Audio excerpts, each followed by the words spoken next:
Alors, comment ça se passe dans la tête d'un architecte?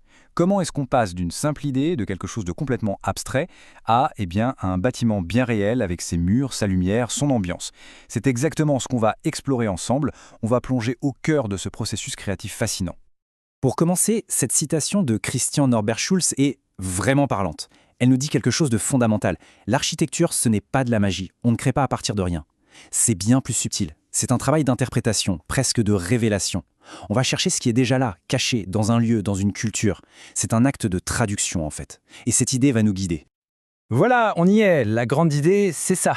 Concevoir un bâtiment, ce n'est pas juste empiler des briques. Non, c'est bien plus que ça. C'est cet acte de traduction, cette manière de rendre visible le sens qui est déjà caché tout autour de nous. C'est un véritable voyage, en quelque sorte, un voyage qui part de la pensée, de l'abstrait, pour arriver à la forme, au concret. Et c'est ce voyage qu'on va faire ensemble en explorant tout le processus, des aspects les plus philosophiques jusqu'aux détails les plus pratiques. Et alors, par où ça commence tout ça? Eh bien, contrairement à ce qu'on pourrait croire, ça ne commence pas avec une page blanche, non. Tout grand projet débute par une conversation avec le monde qui l'entoure. Il faut d'abord écouter, comprendre en profondeur l'environnement. C'est vraiment le point crucial. Un bâtiment, ce n'est jamais un objet posé là, par hasard, jamais. Il est toujours en réponse à ce qui l'entoure, il est littéralement façonné par son environnement. Ce fameux contexte est le point de départ. C'est lui qui donne l'inspiration, mais aussi les contraintes qui vont sculpter le projet. Et bien sûr, ce contexte, il peut changer du tout au tout. D'un côté, on a la densité, le fourmillement d'une ville. De l'autre, le calme, l'espace presque infini de la campagne. Ce sont deux mondes.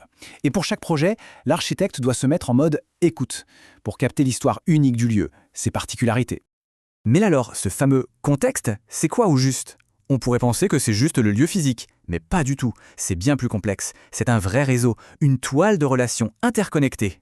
On a le physique, le naturel bien sûr, mais il y a aussi le climat, la culture du lieu, les aspects sociologiques et même, oui, les contraintes économiques et financières. Et pour écouter ce contexte, l'architecte doit apprendre à lire le terrain. C'est un peu comme un détective. Une carte d'analyse de site, comme celle-ci, c'est un excellent exemple. On y décode absolument tout. La topographie, où passe l'eau, la végétation, ce qui est déjà construit. En fait, on transforme le paysage en une sorte de langage.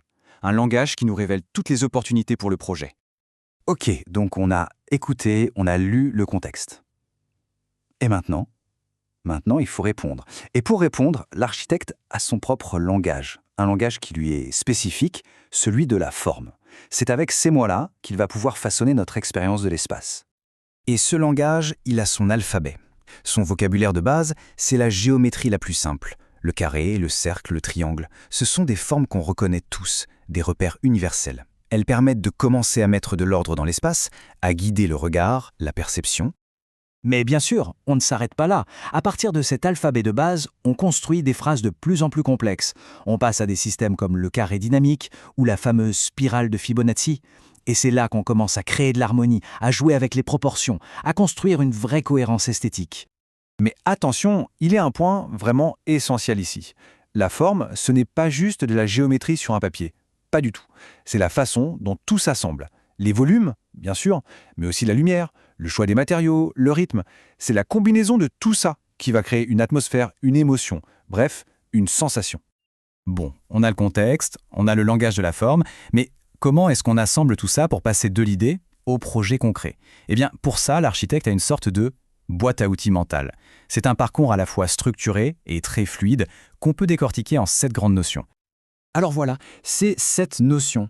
Elle structure toute la réflexion. On va les parcourir une par une pour bien comprendre comment elles guident un projet, du début à la fin. Mais, et c'est très important, même si on les voit ici alignés, il ne faut surtout pas les voir comme une recette de cuisine, une liste d'étapes à cocher. Imaginez-les plutôt comme des outils interconnectés. Allez, on regarde ça de plus près. Numéro 1, le concept. C'est l'étincelle, l'idée fondatrice. Ensuite, le parti. C'est la première traduction de cette idée dans l'espace. Après, on a le schème. C'est plus subtil. C'est la logique interne, la règle du jeu invisible, un peu comme l'ADN du projet. Le diagramme, lui, c'est un outil visuel pour organiser les flux, les fonctions. Puis, le système de relations, qui est là pour s'assurer que toutes les pièces du puzzle s'emboîtent parfaitement. La matérialité, c'est le moment où l'idée devient physique. Et enfin, l'intention. C'est le pourquoi, le sens profond du projet. Et voilà qui confirme ce que je disais juste avant. Le processus créatif, ce n'est absolument pas une ligne droite. C'est une boucle, un cycle permanent. On est dans un va-et-vient constant entre l'analyse, l'intention, la mise en forme, la validation. On fait des allers-retours, on ajuste, on affine. C'est un processus vivant. Ce qu'il faut retenir, au fond, c'est que tout ce processus est incroyablement actif. Ce n'est pas de la contemplation, c'est un dialogue, une conversation constante et même ininterrompue entre l'esprit qui pense et la main qui dessine. Ce schéma est génial pour ça. Il illustre parfaitement cette boucle cognitive. L'esprit pense, la main dessine, et le dessin, ce qu'on voit sur le papier, nourrit en retour la pensée. C'est un feedback constant. Ce qui veut dire que le dessin n'est pas juste là pour représenter une idée finie, non, c'est un véritable outil pour penser. Et c'est grâce à ce dialogue permanent qu'on peut passer de ça, une étincelle, un croquis hyper intuitif, presque une question posée sur le papier, à ça, une forme architecturale résolue, claire, définie. En fait, ces deux images résument à elles seules tout le voyage de la conception. Donc, si on devait résumer, la conception architecturale, c'est ça. Une conversation qui ne s'arrête jamais. Un va-et-vient perpétuel entre l'idée qui cherche à prendre forme et la réalité, qui vient la mettre à l'épreuve. Et tout ça, finalement, ça nous amène à une dernière question. Une invitation à simplement lever les yeux et regarder autour de soi, là, maintenant. L'espace dans lequel on se trouve, quelle histoire est-il en train de nous raconter ?